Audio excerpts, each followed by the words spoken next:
Hey everybody, it's James at dreamweavertutorial.co.uk. We're going to be building an image gallery. We will create some class attributes and insert a Polaroid effect background image with a layered alpha transparency drop shadow. We will then attach the jQuery Lightbox plugin, and when a visitor clicks upon one of the thumbnail images, a larger version of the image will animate into the center stage of your website. The web visitor can then choose whether to cycle through the rest of the gallery by clicking on the previous or next buttons, or can view each image individually. Okay, so all of the files are included, including the thumbnails and the background images. So if you want to click on the link, go to my website, and just below the video you'll see a icon which says download Dreamweaver exercise files. If you click on that and then save the file to your desktop, so once you've unpacked the zip folder and you've saved it to your desktop, you should be left with a folder, and that folder will be called Lightbox. Now if we click on Lightbox, what you'll see inside is a CSS folder, an images folder and a JavaScript folder. Inside the CSS folder you get all the CSS required to run the jQuery Lightbox plugin. We'll also be creating our own style sheet as well. Inside the images folder you'll get a background Polaroid image, you get all of the buttons that make the effects work, and you'll get the large versions and the thumbnail versions in a separate folder for the images. Okay, so if we have a look at the JavaScript folder, you'll have the Lightbox plugin JavaScript file, you'll have the jQuery library which is on the left, and you've got the jQuery Lightbox file on the right, the minified version, and that will make the effects work and it will hook onto the CSS document, etc. Okay, and now there's also a notepad file, and that's got the JavaScript hooks that we need to set up to make the whole effect work. Okay, so here we are in Dreamweaver, and we're going to define a new site. So we'll go up to the site button, press that, site, then we'll go new site, and we're going to call the site Lightbox. And we're going to find the local root folder. Mine's on my desktop. If you want to put it in any site folder you want to, so you can access it from there. And the name of the folder obviously is Lightbox, so mine is desktop/Lightbox. Now the images folder is just off of the main root folder, and it's called images, so that will be Lightbox/images, and then press OK. Okay, so if you set everything up correctly, you should have a folder in your files panel called Lightbox. Inside of that will be a folder called CSS, a folder called images, a folder called JavaScript or JS, and a text document called jQuery for head. Okay, so you'll notice inside the images folder you've got a separate folder with the thumbnail images. That's so it's easier to find the thumbs and so you won't get confused with the larger images. Inside the main images folder you've got the Polaroid background there as well, and you should have all your JavaScript and the text document. Right, so first things first, we're going to open up a new file. So we're going to go file new, and we want a XHTML 1.0 transitional document. I'm going to split the body tags, and we're going to create an all-encompassing wrapper div. So I'm going to type in div id equals, and I'm going to call it wrapper, and I'm going to end that with a closing comment, so we know that's the end of the wrapper div. Okay, so once you've put in your closing comment, and I hope you're using your closing comments, we're going to create another div with an ID of gallery, and that's going to contain our gallery items. So div ID equals gallery, and I'm going to close that again with a closing comment, end of the gallery div. Okay, now because each image is going to pretty much be the same, it's going to be set out the same, it's going to have the same background image, and the only difference is it will have its own thumbnail. We'll set it up as a class, so this will be div class, which is obviously classes are repeatable along a page. So div class holder, and that's going to be like our framework for the actual gallery image. So I'm going to end that with the end holder class comment. Okay, now every time we create the class holder, we're going to want to put an image inside of it. So I'm going to create another class, and we're going to call that div class equals thumb, and that's going to hold our thumbnail image.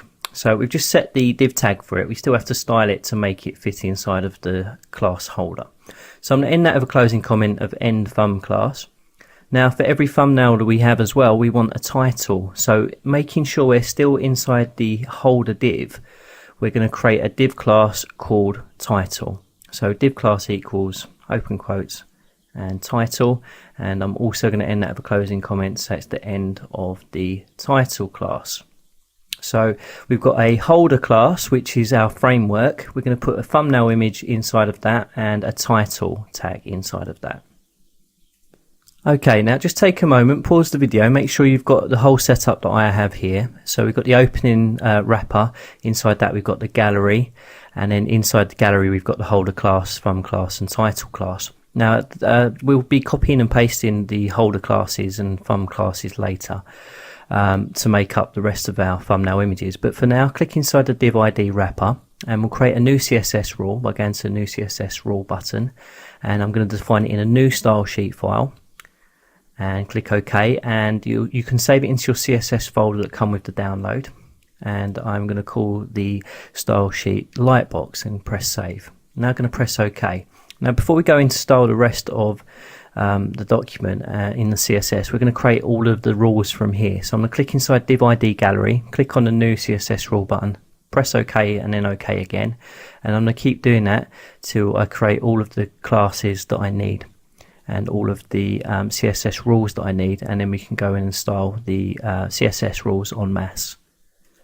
So I'm quite literally just clicking inside of the div classes or the div IDs, and I am pressing the create a new CSS rule button, and then I'm just pressing OK and then OK, and making them less specific if I need to.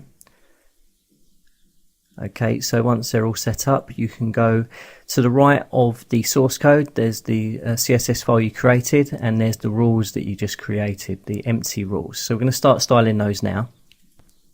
Okay, so the first ID I am going to target is the wrapper div, the all-encompassing wrapper. I'm going to set a height of 2000 pixels. That's to just give us a nice little space from top to bottom to work with there. Now I'm going to set the width to automatic. So width colon auto semicolon. Okay, now I'm going to put in the body tag. So I'm going to type in body, open and close curly braces, and I'm going to put in a background. So I'm going to type background dash color colon, and I'm going to set to nice blue color, which will be £9CF, and press semicolon. You'll see that it appears in the background there. Okay, I'm going to style the gallery now, so it's pound wrapper pound gallery, or you could just have it as pound gallery in yours if you wanted to. Now to know how, we're going to put 4 in a row, so I'm going to check the Polaroid image and see what the width is, and we can see it's 225 pixels in width by 250 pixels in height. So if we're going to put 4 in a row, then it's going to be 900 pixels width. So I'm going to type in width colon 900 pixels and then that with a semicolon. Okay, so I want the gallery to appear in the center of any web page. So what I'm going to do is I'm going to set the margin on the left to auto and the margin on the right to auto. And what that will do is it will center it into the center of the browser window. So it'll be right slap bang in the middle there. Okay, and you'll see that on the design view page it has done just that. Okay, so I'm going to set a margin top. I just want to push it down from the top of the browser window by 75 pixels. So I'm going to put margin dash top colon 75 pixels semicolon. You see that it drops down there. That looks good. Okay, now I'm just checking the dimensions of the Polaroid image again, because we're going to tell the holder class what height and width it needs to be. And again, it's 225 in width and 250 pixels in height. So when we go back into the CSS, I'm going to go into pound gallery dot holder, so the holder class, and I'm going to set a width of 225 pixels. I'm going to set a height of 250 pixels, and that will perfectly contain that Polaroid background image. So now I'm going to put the background image in. I'm going to type in background dash image colon. I'm going to browse for the actual image, click inside the images folder, and select the Polaroid image from there. You'll see that it appears in a large preview window on the right. Okay. Brilliant. Okay, so press OK and put a semicolon on the end, and then click inside the design view, and you'll see that it appears there in the center of the background of the holder class. Okay, now you're going to notice a rectangle at the top there. That's your unstyled div thumb and your unstyled div title. So they're just sitting there waiting to be styled. The next styling we're going to set is for the thumbnail. So we're going to put a thumbnail image in, and it's going to fit inside of that grey background there. Now if I go inside the thumbnail folder and check the image, I'll see that it's a width of 140 pixels and 120 pixels in height. So that's what we're going to set inside of our CSS for that now, so it can contain that thumbnail image.